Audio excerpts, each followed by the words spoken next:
Hi everyone, it's Tracy again from Becoming Temperance, and today I'm doing prompts 5 through 11 of Ethany's 31 Days of Tarot. So let's get started. Question number 5 is, what has using the tarot taught you between 2010 and 2019?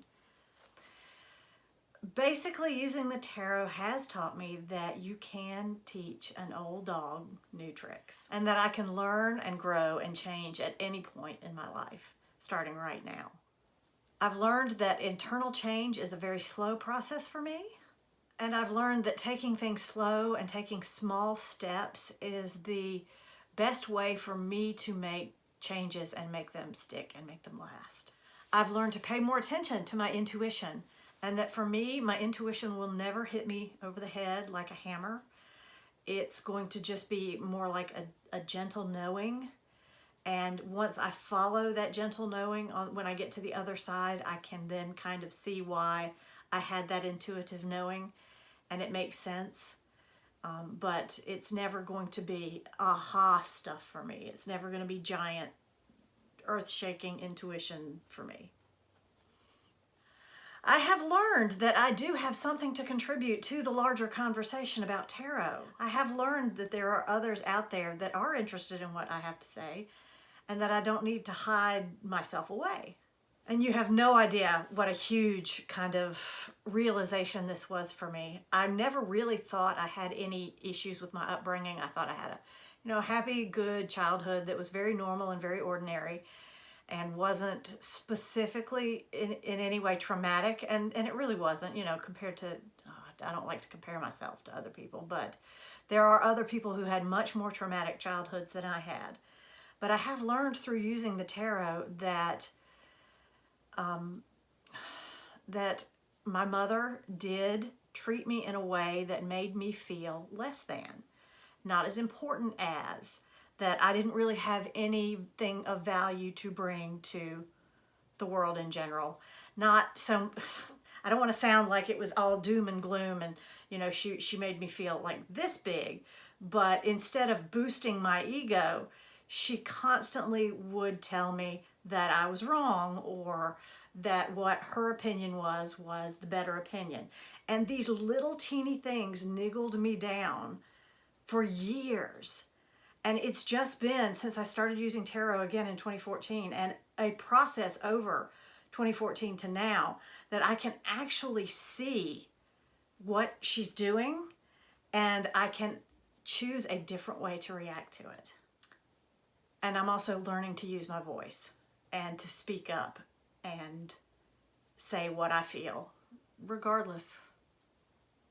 And all in all, I've learned a lot about myself and what it is I want and what it is I am willing to actually do to make what I want happen. Do I want it enough to make a change? Question 6, what decks am I looking forward to in 2020 and why?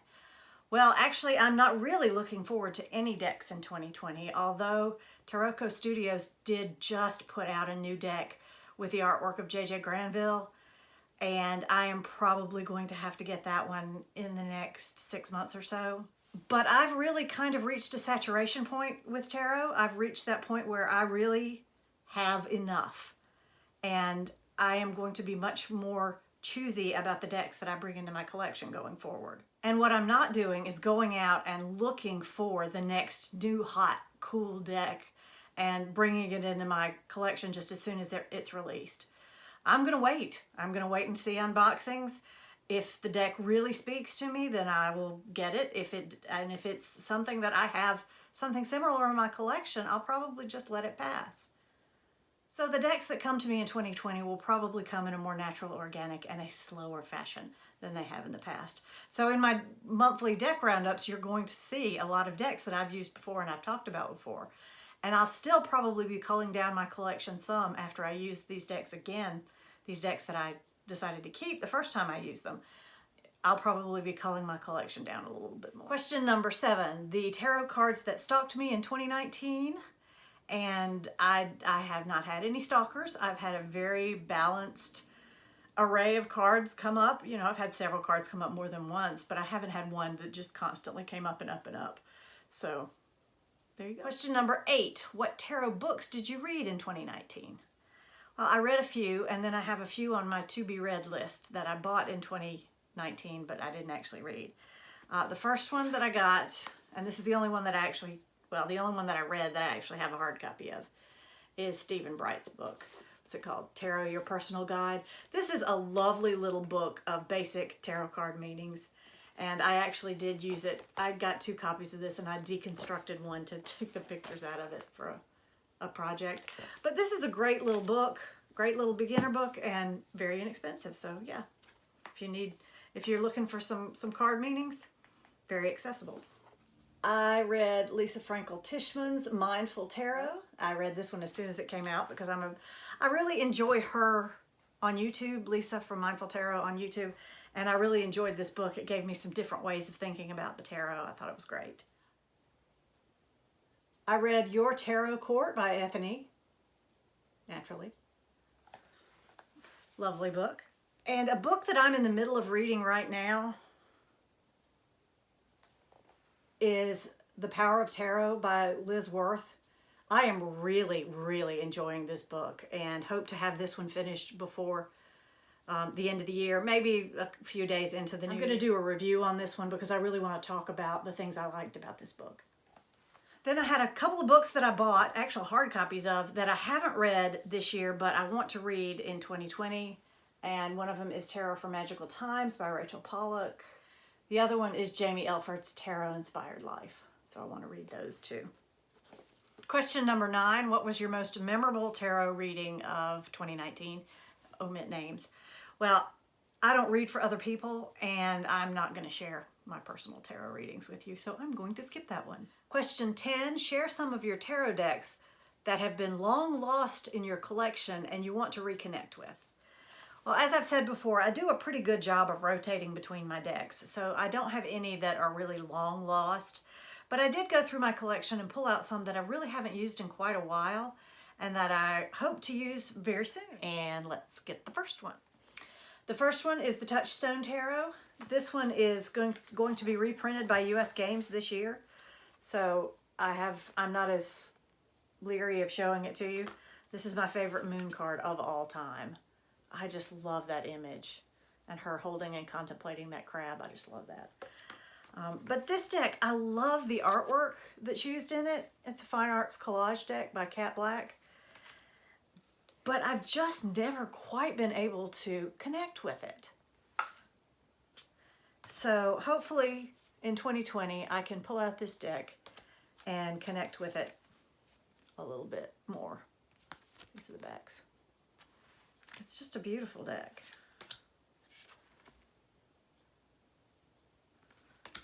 Another deck I'd like to use more in 2020 is my Hesychos Tarot.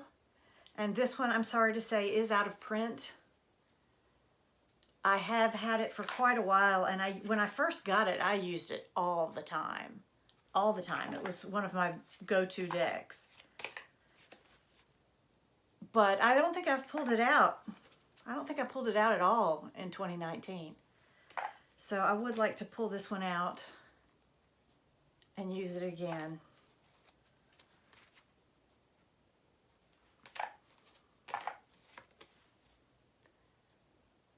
It's got these little elvish type people in it. I just love it.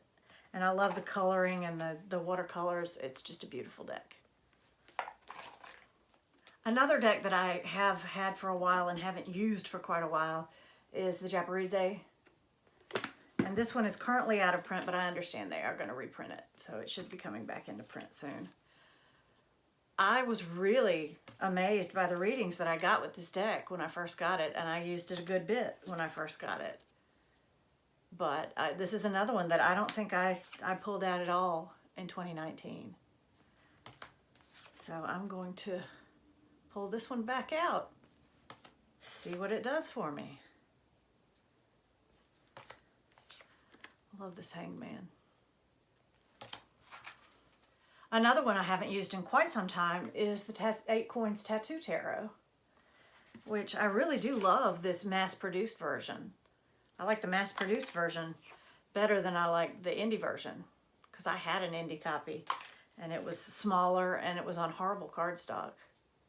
So yeah, I really like this US Games version of this deck. but I think I pulled it out and used it for a week when I first got it, and I haven't touched it since then. And it's a beautiful deck. So I definitely want to pull this one back out in 2020 and give it another shot. Another deck I haven't used in quite a while is my Distant Past Tarot.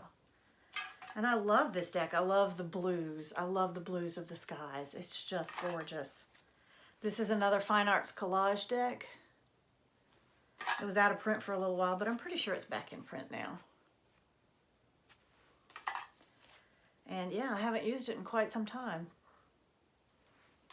So I want to pull this one back out.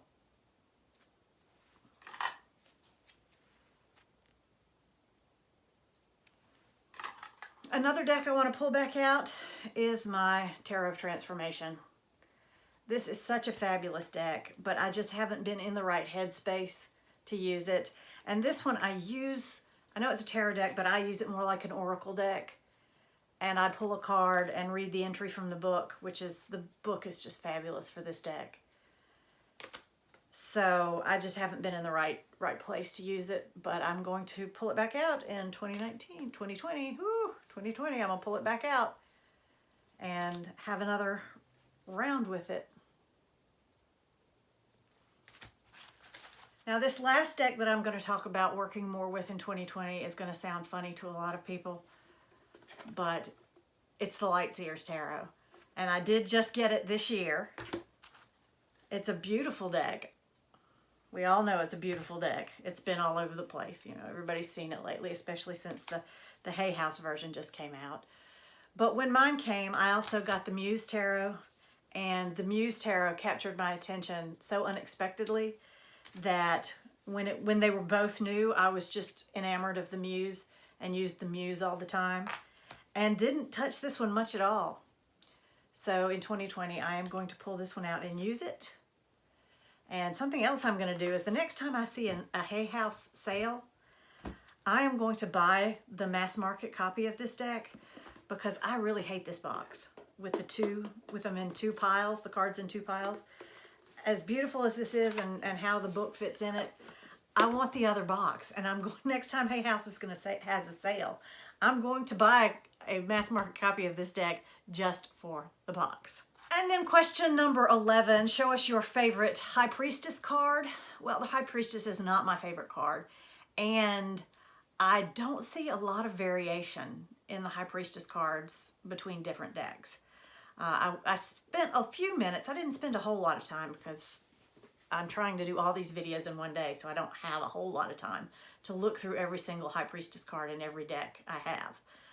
But I looked through maybe 24 different decks, and almost all the High Priestess cards looked about the same. And the ones that didn't were ones that I didn't really resonate with. So for expediency, I picked the High Priestess card from the Lightseers Tarot. I think she's beautiful. I love the way it looks like she's getting a divine download. And when I do my readings, I ring a bell and I visualize grounding my feet to the earth and opening myself up to spirit from the top of my head. So this feels very much like what I do when I do a tarot reading. So this, for right now, I'll say is my favorite High Priestess card, but I reserve the right to change my mind. So there you go. That's all for this video, questions 5 through 11, and I will see you in the next one. Thanks so much for watching and have a fabulous day.